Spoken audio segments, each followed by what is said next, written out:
grosse bagarre.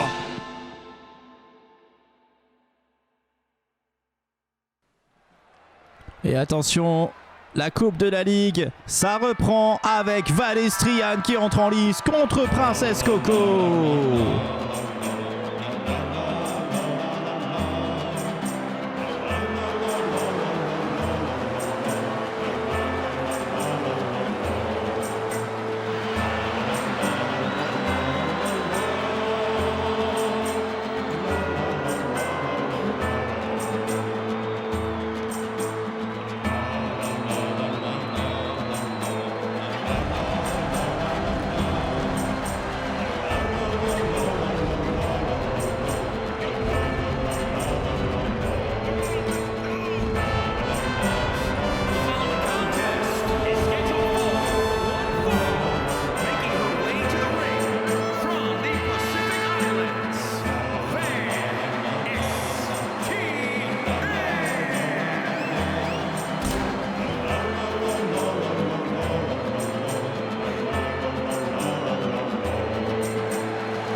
Et on va accueillir bien sûr Princess Coco qui va l'affronter.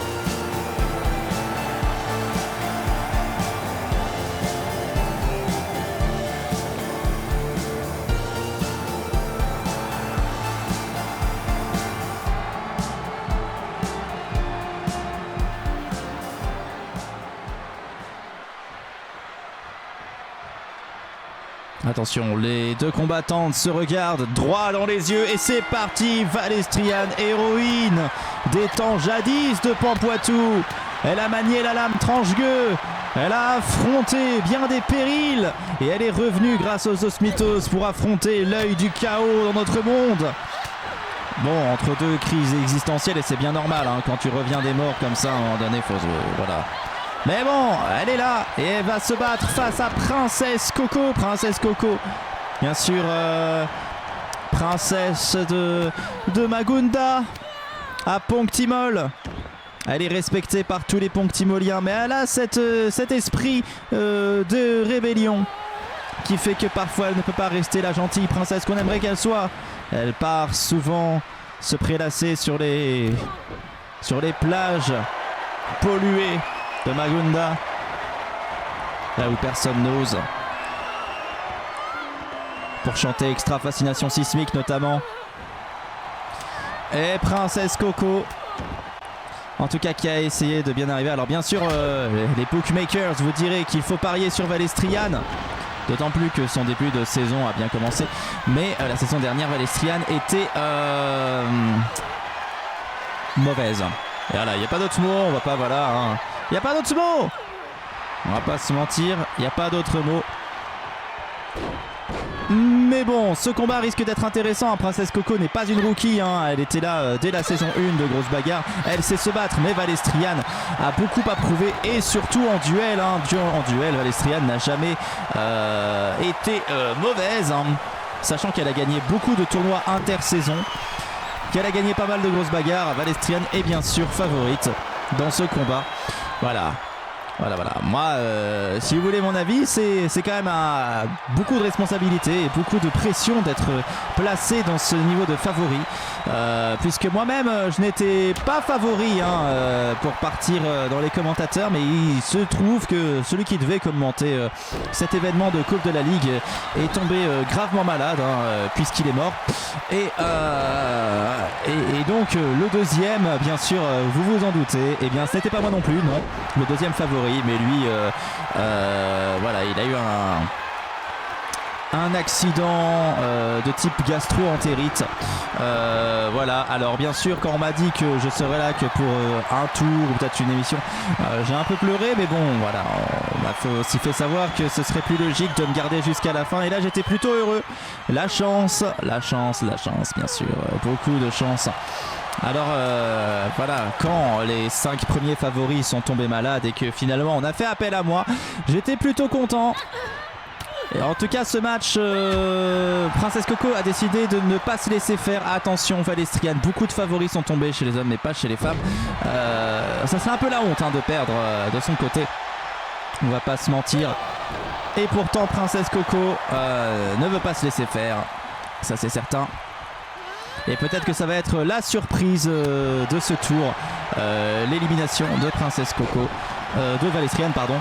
Bien sûr, sinon ce ne serait pas une surprise, ce serait la logique que voudrait le papier. Alors bien sûr après avoir une logique de papier c'est pas non plus quelque chose d'extraordinaire, mais l'esquive, oh là là, pour l'instant c'est un match intéressant, ça se rend coup pour coup, impossible de savoir qui va gagner à l'avance, et l'esquive de Valestriane qui revient et qui enchaîne. Et Princess Coco qui jette Valestriane, mais qui ne se laisse absolument pas faire. Si elle la jette, tel moi dans la rue par ma femme, lorsque ça allait pas entre nous et que voilà les souvenirs qui remontent à la surface. Alors Valestriane qui attendait Princess Coco, qui l'a prise à son propre game et qui la balance sur un poteau. Il fallait au moins ça. Et Princess Coco, oh là là, ça se rend coup pour coup pour l'instant. C'est un match très intéressant à suivre, un match fascinant, passionnant. On manque de superlatifs et pour le moment impossible vraiment de savoir qui va remporter la victoire. Mais qu'est-ce qu'elle fait? Là pour le coup vraiment utilisé le reste. Et Princess Coco qui revient et qui va balancer Valestriane pour remonter sur le ring. Valestriane a le temps de se relever, de voir venir, peut-être d'attaquer. Non, c'est Princess Coco qui donne le coup et Valestriane qui esquive. Attention, elle aurait pu mettre plus de puissance là-dedans je pense. Valestriane qui monte sur le ring, qui va redescendre, qui va réagresser Princess Coco. Elle aurait peut-être pu en profiter tant qu'elle était sonnée. Et ça reprend. Attention, Princess Coco est dans un état... Non, pas du tout. J'allais dire qu'elle était complètement sonnée, mais non, elle revient assez aisément d'ailleurs.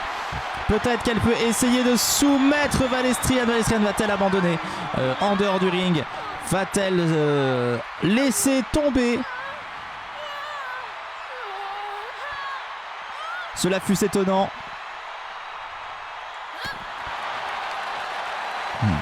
Valestriane ne se laisse pas faire.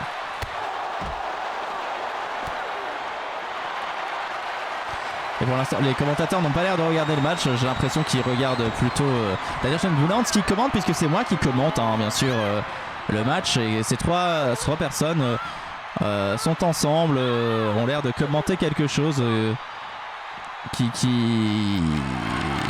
voilà, je ne comprends pas. Est-ce que Valestriane va à un moment donné essayer peut-être de faire quelque chose, parce que là elle est en train de se faire dominer. D'ailleurs on peut remarquer que la bouteille d'eau sur le truc tourne toute seule. C'est assez impressionnant. Pourquoi tourne-t-elle toute seule? Et les commentateurs se lèvent, je pense qu'ils ont décidé de partir, je pense qu'ils ont tous envie de pisser. Voilà, ou bien peut-être qu'ils ont peur de ce qui peut arriver. Valestriane, il serait peut-être temps de se réveiller, parce que la Princess Coco est en train de prendre le total contrôle de ce combat. Valestriane complètement dépassée par Princess Coco, qui a décidé de remporter la victoire et qui va peut-être essayer de soumettre une nouvelle fois Valestriane. En tout cas, les coups continuent. Valestriane qui se laisse complètement dominer dans ce combat. Et qui enfin parvient à faire quelque chose. Et qui va remonter sur le ring. attendant peut-être que Princess Coco fasse de même. Par contre il faut, voilà, c'est ce que j'allais dire, voilà, oh, et Princess Coco qui frappe avant que Valestriane ne le puisse. Et elle va retenter une nouvelle fois la victoire de Princess Coco par soumission. Valestriane éliminée dès le premier tour. Ça lui pendait au nez et on était sûr que ça allait se passer comme ça.